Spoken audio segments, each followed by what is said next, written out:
Bonjour mes amis, bonjour à toutes, bonjour à tous.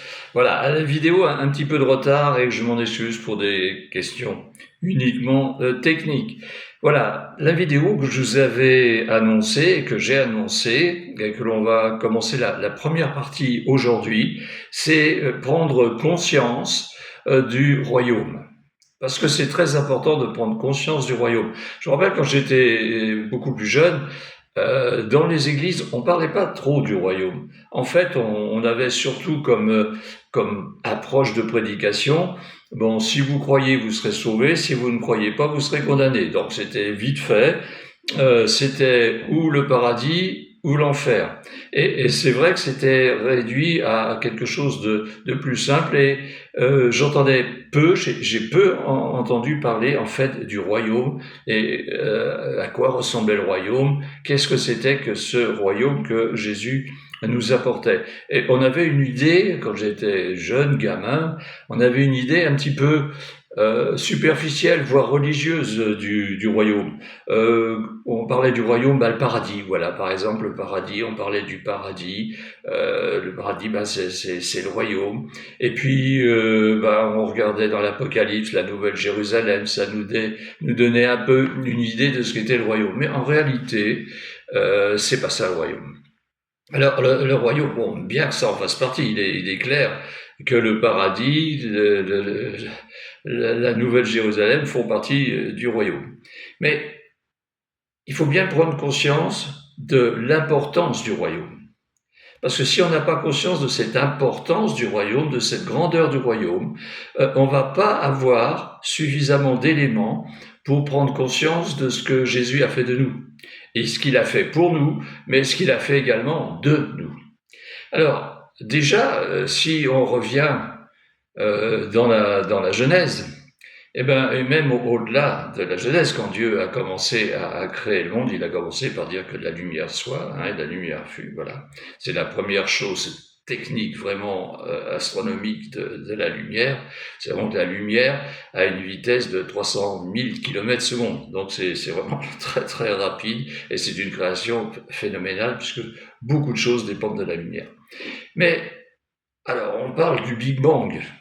Alors ce fameux Big Bang, ça serait un atome primaire qui aurait à un moment donné explosé, et dans son explosion, et une terrible explosion, aurait inscrit dans le néant tout l'univers. Mais l'univers, c'est quelque chose de matériel. Ce fameux Big Bang, ce fameux atome primordial, il est né de quelque part. Il y a bien quelque part qui l'a fait exploser. Il y a bien quelque chose qui s'est passé à ce moment-là. On disait avant c'était le néant, mais de néant, le néant n'a jamais amené quelque chose de positif. Le néant, c'est le néant. Il y a rien. Alors, le royaume où il se situe? Eh bien, le royaume, c'est le royaume, c'est l'univers qui est issu du royaume. Ça vous donne l'idée de l'importance et de la grandeur du royaume.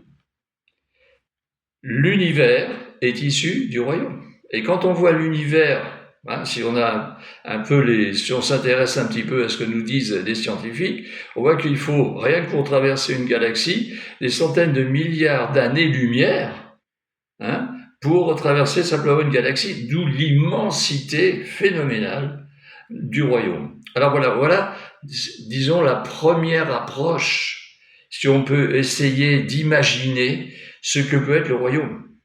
On n'est plus un petit royaume entre quatre murs d'une église, on n'est plus dans un royaume suite à une idéologie, soit différentes idées de charisme, de schisme, de ce genre. Non, non, non. Le royaume, c'est extrêmement grand, extrêmement puissant. C'est une autre dimension que nous pouvons avoir sur Terre et dans l'univers. Alors, je voudrais revenir maintenant, parce que c'est bien de savoir ça, c'est bien de pouvoir, mais est-ce que ça nous fait comprendre beaucoup plus de choses? C'est pour ça que cette approche du royaume, je vais le faire en deux parties. La première partie aujourd'hui, la deuxième partie la semaine prochaine, pour vraiment bien, j'allais dire, accepter, comprendre et bénéficier de ce que Jésus a apporté dans le royaume pour nous. Alors, je voudrais reprendre, si nous prenons Genèse. J'aime bien repartir de la Genèse, que tout part de là. Si je prends Genèse, chapitre 2, verset 7, « L'Éternel Dieu façonna l'homme avec de la poussière du sol, il lui insuffla dans les narines le souffle de la vie, et l'homme devint un être vivant. » Voilà, ça c'est la création de l'être humain quand Dieu a créé. Il a créé l'homme.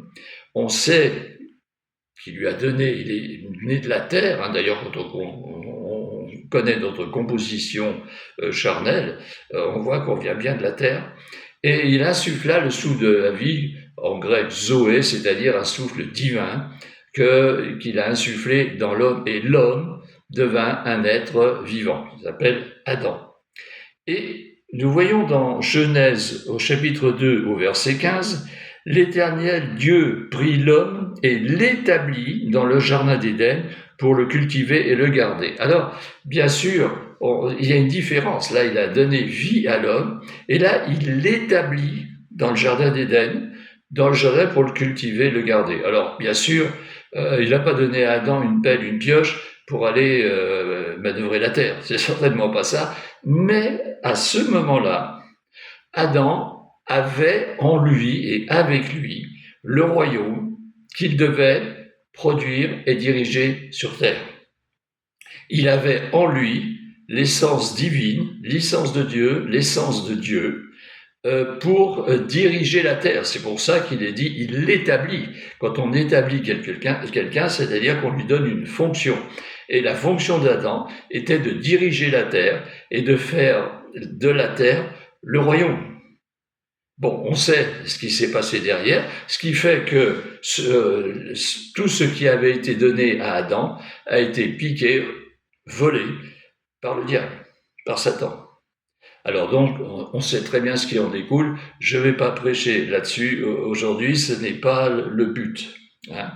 Par contre, Dieu a un plan. Dieu a un plan, j'allais dire Dieu a un plan B. Heureusement, parce qu'autrement, on en serait toujours sous la direction éternelle du diable, de Satan. Mais Dieu avait un plan, et ce plan, vous le savez pour certains, vous qui connaissez, c'est Jésus-Christ. Ce plan, c'est Jésus. Jésus qui est venu récupérer ce que Satan avait volé. Bien entendu, ça c'est une chose que l'on sait, c'est une chose que l'on connaît, c'est une chose que l'on prêche dans toutes les églises, et c'est une réalité. Mais je voudrais maintenant voir cette personnalité de Jésus, malgré tout. Parce que Jésus est né en tant qu'homme. Mais il avait en lui la réalité du royaume. Il avait en lui le royaume, et c'est pour ça que Jésus a beaucoup prêché, beaucoup parlé du royaume. On va voir dans quelques versets pour appuyer ce que je vous dis. Et Jésus est descendu du ciel, bien entendu, mais il est né en tant qu'homme. Il n'est pas descendu du ciel en tant qu'être surnaturel, en tant que fils de Dieu, mais il est descendu du ciel par la branche de David, donc en tant qu'homme.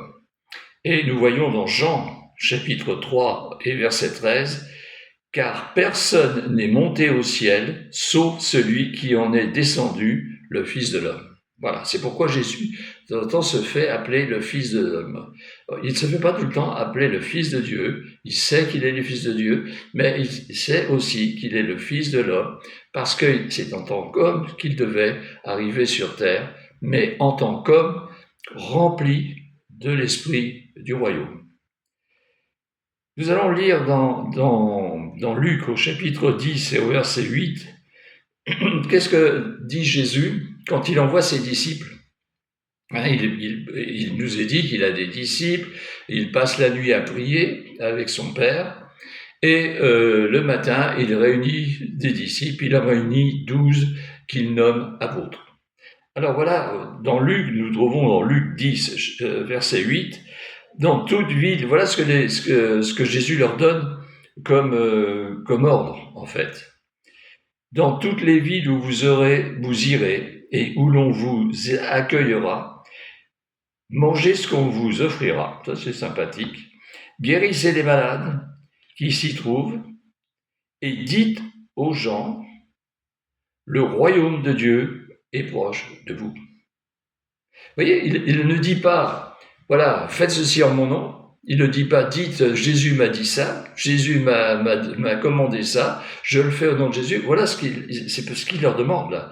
Il dit simplement de leur dire, le royaume de Dieu est proche de vous. Ce qui est une réalité. Faut bien penser une chose, c'est que dans tout le temps où Jésus était là, il était lui-même le royaume, donc le royaume de Dieu était proche des autres. Si j'avais vécu dans ce temps-là des disciples et des apôtres, quand Jésus aurait été à côté de moi, le royaume aurait été à côté de moi. Voyons aussi dans Luc au chapitre 17, verset 20, tout ça c'est pour vous amener à vraiment voir et à comprendre l'importance du royaume que Jésus a amené et l'importance de prendre conscience du royaume dans votre vie. Alors Luc 17, 20, un jour, les pharisiens lui demandèrent quand arriverait le royaume de Dieu. Jésus répondit, le royaume de Dieu ne viendra pas de façon visible. On ne dira pas, venez, il est là, ici ou il est là. Vous notez-le bien, le royaume de Dieu est parmi vous. Voilà. Jésus répond, le royaume de Dieu est parmi vous, bien sûr, puisque Jésus est là. Et Jésus représente le royaume. Donc, il est imprégné du royaume, il est issu du royaume. La personnalité divine de Jésus est issue du royaume, mais sa personnalité humaine est également imprégnée du royaume. Et dans Matthieu 13, nous trouvons également ce verset. Jésus, en parabole, je ne vais pas vous donner tous les versets, dans Matthieu 13, vous allez pouvoir regarder, lire, regardez bien tout ce que je vous dis. Dans Matthieu 13, vous allez voir que Jésus donne par des symboles tout ce qui est le royaume, tout ce qui correspond au royaume. Il explique, il essaye de faire comprendre aux gens comment fonctionne le royaume, ce qu'est le royaume. Et c'est là l'importance aussi. Pourquoi Jésus accentue tellement sur le royaume? Parce que l'importance du royaume est là, dans sa présence, dans sa qualité, dans sa grandeur, de tout ce que ça représente. Et dans Matthieu 13, effectivement, par des paraboles, il donne différentes visions du royaume pour que les gens, y compris les pharisiens, essayent de comprendre ce qu'est le royaume et comment il fonctionne. Et comment nous pouvons l'interpréter, le comprendre et le faire fonctionner également pour nous. Alors, nous allons regarder aussi, parce que connaître le royaume, c'est d'avoir une relation personnelle avec Dieu. Nous ne pouvons pas connaître le royaume, on peut savoir, si vous voulez, d'un sens littéral des choses, d'un sens normal de ce que nous pouvons lire dans la parole, on peut savoir, évidemment, comment Jésus parle du royaume. Mais ça ne veut pas dire qu'on ne prend conscience du royaume, qu'on a cette réalité du royaume en nous, et que ça va nous aider à savoir quelle est notre implication dans le royaume. Et qu'est-ce que notre implication dans le royaume peut faire de nous et avec nous.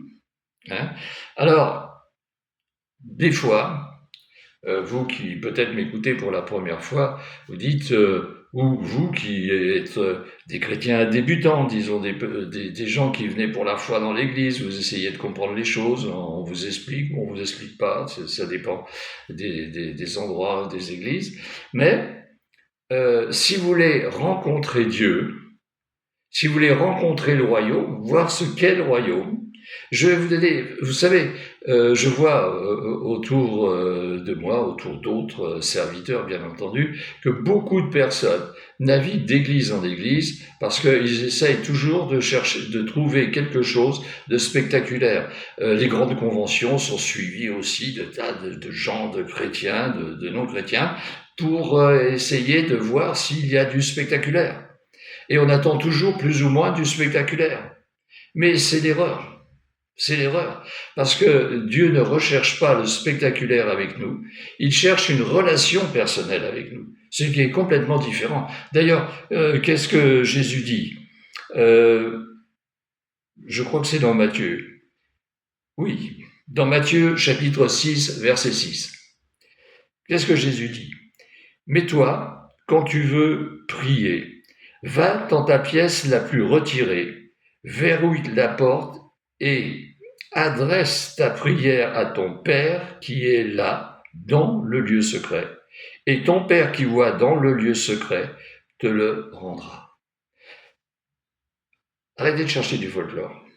Arrêtez de chercher du surnaturel. C'est un peu, et c'est vrai, je l'ai vécu, j'étais le premier à vouloir le rechercher, le surnaturel. On aime le surnaturel, on aime vraiment. Vous savez, certaines églises, y compris dans la musique, hein, je suis moi-même musicien, mais on voudrait faire du folklore, du show, vous savez, quelque chose qui est, tout le monde, waouh, c'est formidable, la présence de Dieu, waouh.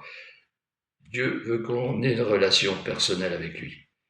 La réalité, c'est ça. C'est pour ça que parfois Jésus se présente dans les prisons, carrément, hein, dans des lieux où on ne l'attend pas. Parce que simplement, il veut une relation personnelle avec nous. Et Dieu veut cette relation personnelle avec nous, de manière à nous faire comprendre les choses. Et c'est pourquoi le Saint-Esprit a été envoyé. Mais ça, je veux pas prendre déjà sur la semaine prochaine. Je voudrais freiner et vraiment me calibrer là sur une seule chose.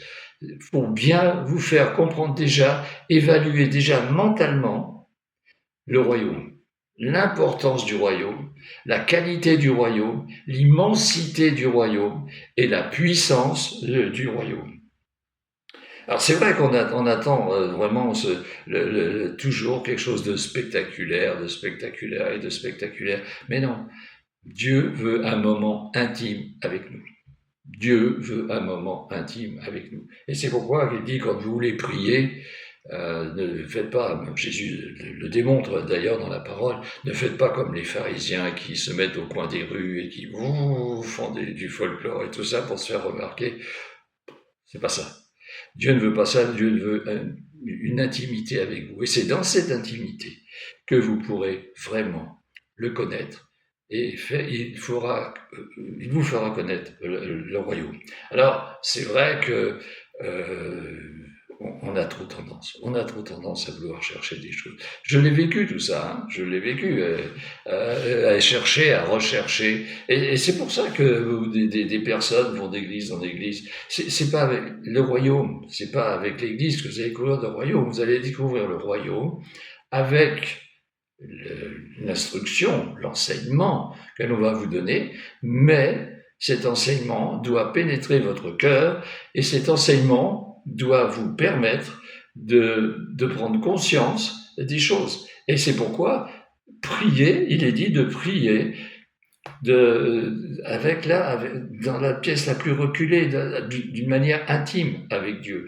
Je vois trop souvent des gens qui disent on va prier pour que vous compreniez, on va prier pour ci, on va prier pour là, on va poser. Et si vous avez toujours les mêmes gens qui reviennent toujours au moment des prières, toujours, quel que soit le motif de la prière, vous les voyez toujours revenir, mais ça n'avance pas. Alors que Dieu nous demande une intimité avec lui. Et là, on va avancer. Et là, on va grandir. Et là, les choses vont se passer. Et là, ce que nous attendons vraiment dans les signes, les prodiges, les miracles, ça va se passer. Parce qu'on aura cette intimité avec Dieu qui va nous permettre de grandir, qui va nous permettre d'évoluer, qui va nous permettre de faire grandir notre esprit. Pardon. Nous sommes corps, âme et esprit. Et ce n'est pas par notre corps ou par notre âme que nous allons grandir vis-à-vis de Dieu, mais par notre esprit. Parce que ça sera une relation d'esprit à esprit. C'est pourquoi, mes amis, franchement, je vous dis, ne perdez pas votre temps, à vouloir rechercher les grandes choses, du spectaculaire. Ne perdez pas votre temps d'aller d'église en église parce que là, ça vous plaît pas, ça vous convient pas, ça c'est pas ça, j'ai pas trouvé là, j'ai pas trouvé ci, j'ai pas trouvé là. Et c'est vrai que ça existe, hein, on en connaît, malheureusement. Et ces gens sont toujours déçus. Parce que vous savez, autant moi je peux être déçu, autant je peux décevoir, bien entendu. Mais Dieu ne nous décevra pas. Dans notre intimité avec Dieu, nous ne serons jamais déçus.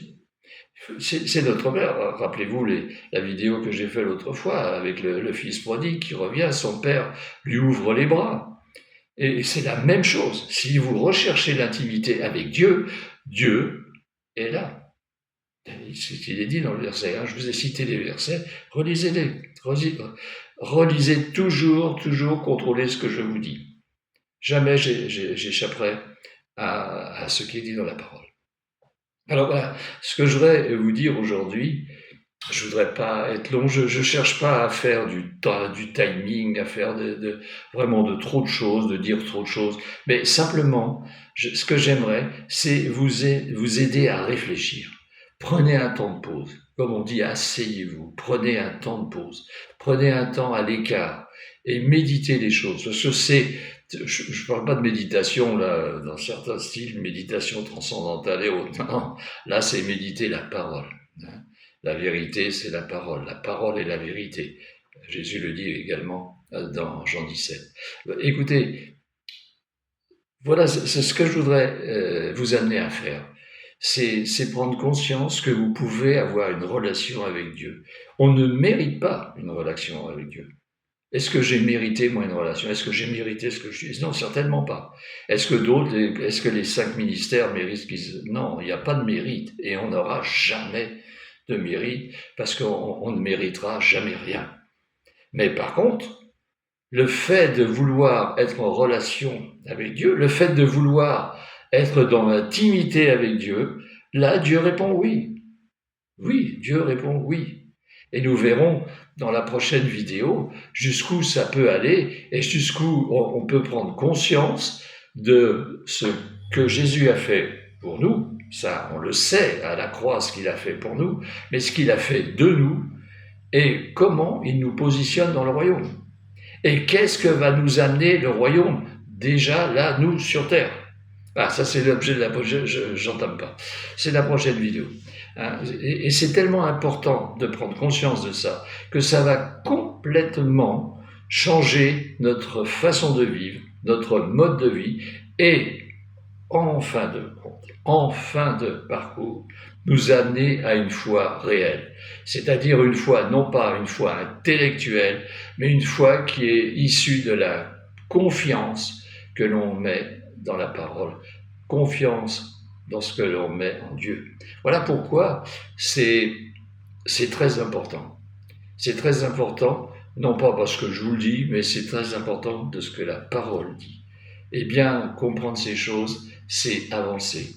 On est dans une période très difficile, je n'ai pas besoin de vous donner des articles de presse, on est dans une période très, très difficile. Mais nous devons être indépendants de cette période. Pourquoi? Non pas parce que nous allons nous mettre la tête dans le sable, comme on dit que les autruches, encore que les autruches n'ont jamais mis leur tête dans le sable, mais bon, c'est une façon de parler. Et là, quand on est au lieu d'être dans la détresse, au lieu d'être dans l'anxiété, au lieu d'être dans la crainte, dans la peur, alors on dit oui, mais voilà, moi, je vais appartenir au royaume. Celui qui accepte Jésus-Christ, celui qui prend en compte ce que Jésus a fait pour lui, alors le Seigneur, Dieu, l'amènera après une reconversion, après une repentance, l'amènera à bénéficier de ce royaume. Voilà, je voudrais pas être, comme je l'ai dit, être trop long aujourd'hui. J'aime pas être trop long, j'aime pas. Sauf quand on est dans un groupe ou dans une église où là, on doit aller plus longtemps, plus loin dans l'enseignement. Mais je voudrais vous donner ces paroles-là, surtout que je vous invite à penser, à réfléchir. N'oubliez pas, si vous voulez aussi me poser des questions. Alors, techniquement, on n'a pas encore tout mis en place. Vous pouvez me poser des questions par mail sur jean.pascal.events@gmail.com. Voilà, vous pouvez me questionner et je vous répondrai le plus possible, hein, des questions que vous me posez. Voilà mes amis, je voudrais terminer cette vidéo et je vous dis à bientôt, à la semaine prochaine. Soyez bénis, shalom, bye bye.